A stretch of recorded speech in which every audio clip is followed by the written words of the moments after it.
Veneto 1 con voi, speciale elezioni europee.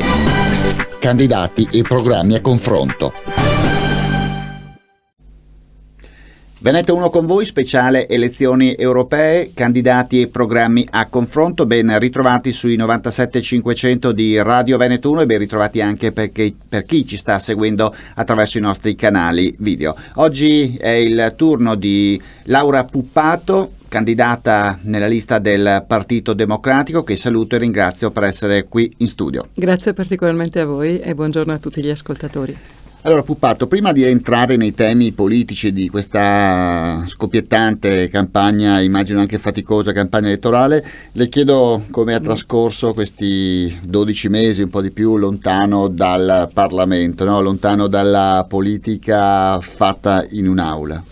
Sì, un po' più rilassati inevitabilmente, perché sono stati 5 anni veramente turbolenti, quelli al Senato, anche perché mi ero accollata a 2 commissioni speciali. Una era l'ecomafie, che è servita a fare finalmente legislativamente gli ecoreati e a mettere molto in luce gli aspetti anche negativi della gestione ambientale di questa regione con i PFAS, quindi con i perfluoroalchilici e tutte le problematiche connesse purtroppo ai recenti anche ritrovamenti nelle discariche abusive e nelle emissioni di materiali tossico-nocive al di sotto delle reti stradali che vengono realizzate, quindi insomma con molto malaffare nell'ambito dei rifiuti anche in Veneto. E poi l'altra commissione speciale, oltre all'ambiente, che avevo e che ho voluto avere, era quella del Consiglio d'Europa, quindi ho iniziato a lavorare in Europa 6 anni fa per la precisione, quando ho ben compreso che forse solo lì si sarebbe riusciti a mettere in luce la necessità di un grande cambiamento come quello necessario oggi dal punto di vista economico e sociale,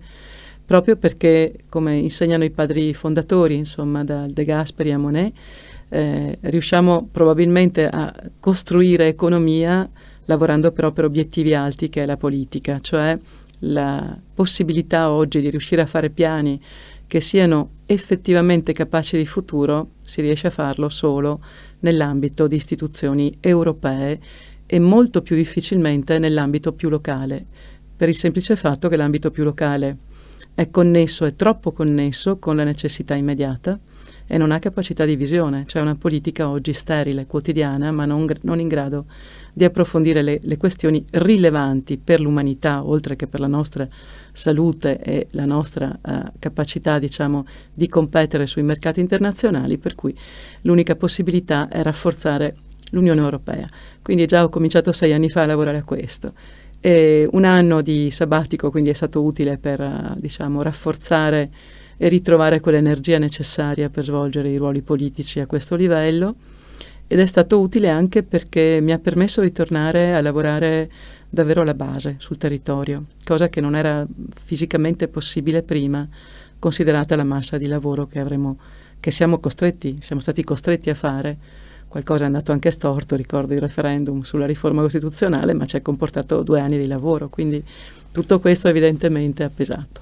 Senta, lei dal punto di vista politico parte come sindaco, quindi amministrazione locale, poi parlamentare. Il palcoscenico europeo lei non ha mai nascosto che lavorare in Europa era una cosa che le sarebbe piaciuto fare da parlamentare, quindi considera anche il palcoscenico dell'Europa, il Parlamento europeo, il coronamento anche di un percorso?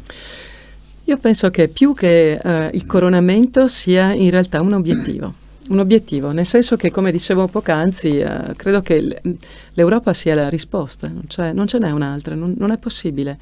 Oggi quello che abbiamo davanti è una governance diversa. Noi dobbiamo pensare che ci confrontiamo con colossi mondiali che non c'erano 10 anni fa sostanzialmente. La Cina non era quello che è oggi. E quando si legge nei giornali, come ho letto ieri, citando le grandi nazioni, i grandi paesi, i grandi blocchi economici, con il nome di chi li guida, Xi Jinping in Cina, Trump in America, Putin in Russia, viene automatico per chi si occupa di politica pensare che l'Europa non ha un capo, non ha un presidente, non ha un grande segretario, non ha una figura di riferimento. Certo, Juncker sì, per la Commissione europea abbiamo la Merkel per quanto riguarda l'aspetto politico, ma onestamente noi dobbiamo rimettere in discussione i fondamentali dell'Unione Europea andando a fare la svolta che serve, perché questa è una svolta indispensabile per le nostre vite e per il futuro dei nostri figli. Non stiamo scherzando, le uniche cose che sono funzionate nel corso di questi anni sono quelle nei quali gli stati nazionali hanno dato delega all'Europa. Parlo dell'ambiente, parlo dell'agricoltura. È lì che abbiamo fatto le cose migliori.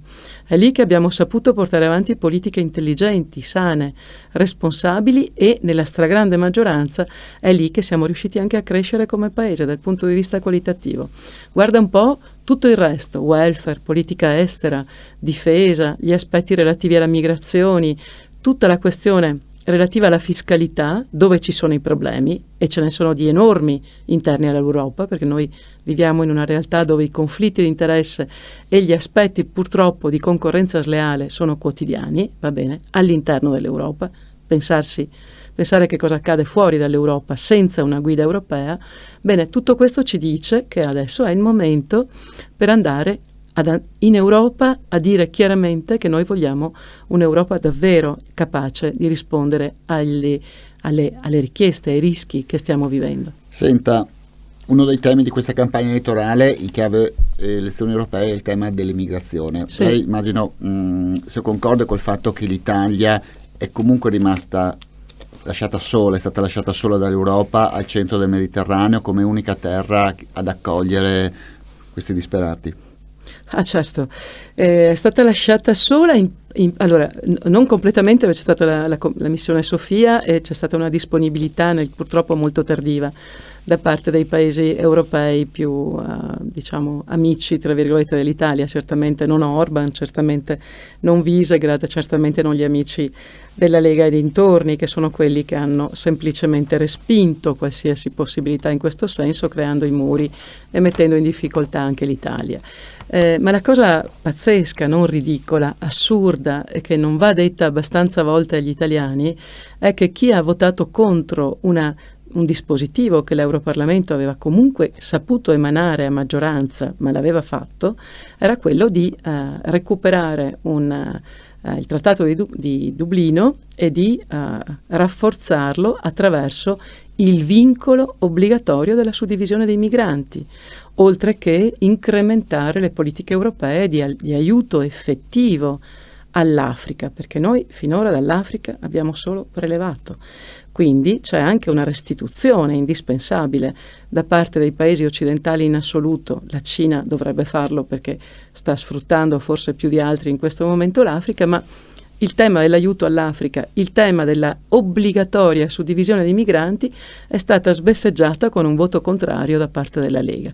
Quindi siamo all'assurdo, cioè siamo qui a dire l'Europa non ci aiuta, e dove avremmo potuto e dovuto lavorare insieme per fare in modo che l'Europa si assumesse i suoi oneri, e laddove l'Europa anche se li ha assunti questi oneri, che cosa siamo riusciti a fare? Siamo riusciti a dare un voto spezzettato, insufficiente e addirittura negativo da parte delle destre di questo paese rappresentate dalla Lega. Questo ci dice un'altra cosa, ci dice che noi abbiamo un Europarlamento che in sé per sé ha, diciamo, lavorato anche discretamente, su alcuni temi particolarmente ha lavorato bene. Ma abbiamo un Consiglio europeo che è composto dai rappresentanti, dai 28 rappresentanti degli stati, cioè dai premier o dai ministri della politica estera, che non hanno affatto lavorato bene.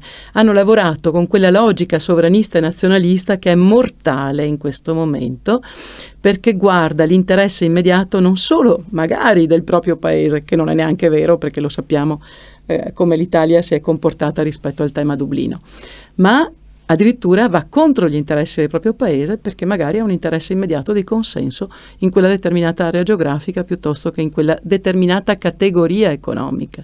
Altro esempio, il Parlamento europeo ha approvato una risoluzione rispetto alla rendicontazione Stato su Stato pubblica per quanto riguarda le multinazionali. Qualcuno dirà cosa c'entra? C'entra, ballano dai 160 ai 190 miliardi, non sto sbagliando, miliardi di euro all'anno, che solo 2 multinazionali, e stiamo parlando di 2 sulle diverse realtà multinazionali, stanno portando via a paesi come l'Italia, la Francia, la Germania e la Spagna. Perché? Perché i nostri paesi costano fiscalmente, sono onerosi, 40% l'Italia, 38-35% gli altri paesi. E quindi si fanno le convenzioni, questi lor signori, con l'Irlanda piuttosto che con il Lussemburgo, convenendo lo 0,5, lo 0,7, quello che è, va bene, e portando a casa le briciole, appunto perché investono relativamente ai loro interessi nazionali, ma non sono capaci di capire che l'Europa ne trarrebbe un vantaggio enorme se ciascuno semplicemente avesse il suo. Anche in questo caso, noi da che parte siamo stati? Dalla parte sbagliata, perché tutto quello che ha visto un tentativo in questi anni di aumentare le possibilità di unirci insieme contro appunto gli interessi nazionali prevalenti, anche di una o di 2 nazioni, ci hanno sempre visti nel corso degli l'ultimo anno in particolare, abbracciati, diciamo, ai nazionalismi più spinti. Questa cosa deve finire, perché ne va di mezzo l'Europa stessa, ma quando dico l'Europa stessa, dico veramente il futuro che abbiamo davanti, perché è impensabile tornare indietro, impensabile, lo dicono tutti, da Confindustria a Confartigianato, dal CNA al Confcommercio, chiunque abbia a che fare con commercio, con studi, con cultura, i ragazzi giovani, i ragazzi, per loro è incomprensibile che l'Europa non ci sia, lo danno per scontato, no? Senza frontiere, con gli scambi liberi, con le opportunità di poter crescere ovunque, di poter lavorare ovunque, di poter studiare ovunque, di andare all'estero e semplicemente non cambiare moneta e non avere il problema del roaming e non avere il problema dei documenti e sapere che se vai a lavorare all'estero ci sono le convenzioni per cui ne trarrai gli stessi benefici come se lavorassi in Italia, perché c'è anche questo da dire, no? Senta, secondo lei un successo parziale, insomma, dei populisti, dei sovranisti, di fronte a un successo di questi partiti, qual è il rischio maggiore che corre l'intera Europa? Disgregazione. Quando noi pensiamo che, dati Confindustria dell'altro giorno, che soltanto l'applicazione dei dazi interni all'Europa è stata quantificata per il solo Veneto in 2,5 miliardi di oneri, e quindi hanno chiesto, non in ginocchio, incazzati, che nessuno si permetta di discutere di questo, che si vada a fare altro, le convenzioni con i paesi come il Canada, come talune realtà degli Stati Uniti, come la stessa Cina in alcuni momenti, dove peraltro i dazi li abbiamo messi noi, perché lì e allora arriviamo al dunque, no? Torniamo a dire qual è l'Europa che immaginiamo. Faccio un esempio pratico. Il porto del Pireo, paura, acquisto cinesi. Il porto di Venezia, timori per l'accordo sulla via della seta. Il problema, signori, non esiste. Io ne parlavo l'altro giorno dal presidente del porto di Venezia, che è Musolino, piuttosto che con i cantieristi, quindi con gli operai, con i tecnici che lavorano nei cantieri e quindi nel porto di Venezia e di Chioggia. E mi dicevano, guardi, noi sappiamo che il porto di Anversa, va bene, tu non entri se non hai un contratto, una formazione, proprio letteralmente non entri, non ti danno il cartellino per entrare, va bene? Che cosa accade nel Pireo? Accade il contrario. Accade che siccome c'è fame, va bene, contratto a chiamata, ti chiamo quando voglio, ti chiamo quando posso, vediamo cosa fare, ti do quello che ti do, va bene così, eccetera, eccetera. L'Europa non deve avere timore di chi viene ad investire in Europa, ma deve mettere regole chiare che non mettano in conflitto di interessi e in concorrenza sleale i porti dell'Europa, le industrie dell'Europa. Quando io faccio amicizia con Orban, come ha fatto Salvini, possibile che non sappia che l'istituzione europea nei confronti dell'Ungheria ha azionato la bomba atomica, si chiama l'articolo 7 del trattato dell'Unione, d'accordo? Il quale dice che in terza procedura ti espello come paese se cancelli nella tua realtà la democrazia. Bene, verso l'Ungheria, contro l'Ungheria, è stata approvata l'applicazione di questo avvio di procedura. Certo, prevede 3 passaggi. Prima l'invito a cambiare, e voglio dire che questo paese si sta macchiando di reati gravissimi dal punto di vista civile e anche umano, perché non ha reso autonoma come dovrebbe la magistratura rispetto alla politica, non concede libertà di stampa, ha modificato la Costituzione, obbliga i propri dipendenti ad avere 400 ore al mese, all'anno di lavoro non retribuito. Ma stiamo scherzando? Questa è una democrazia illiberale, quindi non può stare dentro un'Europa che i padri fondatori hanno voluto fortemente democratica e fortemente civilizzata. Quindi da questo punto di vista noi dobbiamo capire che l'Europa che vogliamo costruire, va bene, è quella senza dumping sociale, cioè che non crea disparità interne funzionali agli interessi specifici di qualcuno e non all'interesse generale dei lavoratori e non all'interesse generale dei cittadini che ci abitano, va bene? Cioè noi dobbiamo essere quel faro di civiltà che è in grado oggi di dire tutta l'Europa è questa roba qui, tu vuoi entrare, ci stai a queste regole che valgono dalla Norvegia fino all'ultimo paese della Grecia, d'accordo?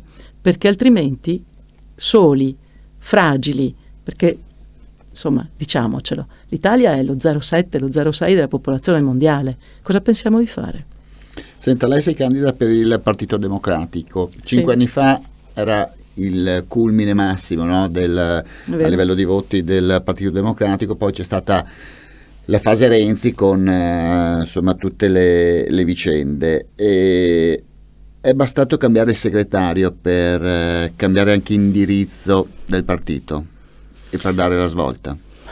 Io non penso che il problema sia tanto sull'indirizzo del partito, se non per alcuni errori obiettivamente considerati tali anche da chi ci ha lavorato in relazione soprattutto alla questione relativa a troppo lavoro senza sedimentazione e a una carenza nei rapporti con le categorie intermedie sostanzialmente, cioè a una presunzione, ecco, diciamo così, nell'atteggiamento che non ha certamente pagato e che peraltro vedo che oggi viene pedissequamente rifatto anche da parte di chi sta governando questo paese in questo momento, cioè mancato ascolto, poco ascolto, scarso ascolto e troppa fretta nel dichiarare piuttosto che nel sedimentare ciò che serve, nel fare e quindi sedimentare verificando positività e negatività di ciò che si fa.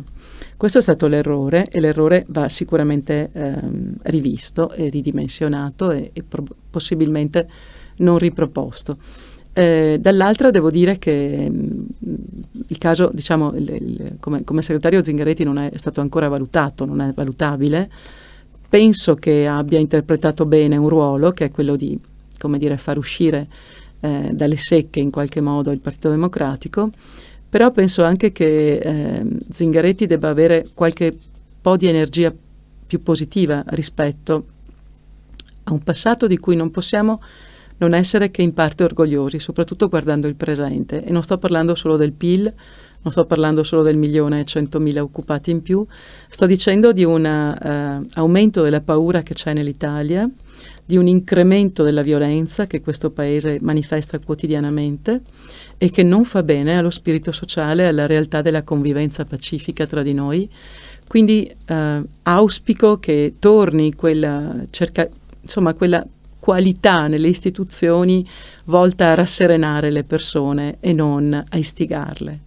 Senta, è preoccupata, questa è l'ultima domanda prima dell'appello al voto, dai toni di questa campagna elettorale? C'è stato anche un botta e risposta con Di Maio che invitava Salvini a moderare certi atteggiamenti nelle piazze, e le piazze con gli striscioni, con gli slogan, con i manifesti appesi pro o contro questo candidato creano comunque un po' di tensione in questi giorni in campagna elettorale. Ma qui c'è un deficit di democrazia che si manifesta in questo paese come non si è mai manifestata prima.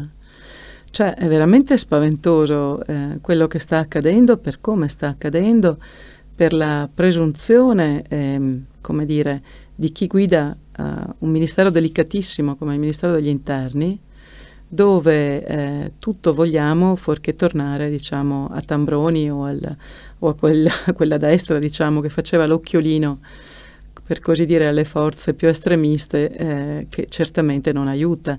Ma gli esempi non mancano, nel senso che quando tu, come dire, ti accanisci su determinate categorie sociali e poi lasci fuori il caso, per esempio, di Casa Pound Roma, no? Che ha occupato, Forza Nuova mi pare, che abbia occupato completamente uno stabile, un palazzo intero è occupato senza pagare l'affitto in quel di Roma. E ciò non puoi accanirti soltanto contro alcune categorie e lasciarne perdere altre perché ti sono funzionali.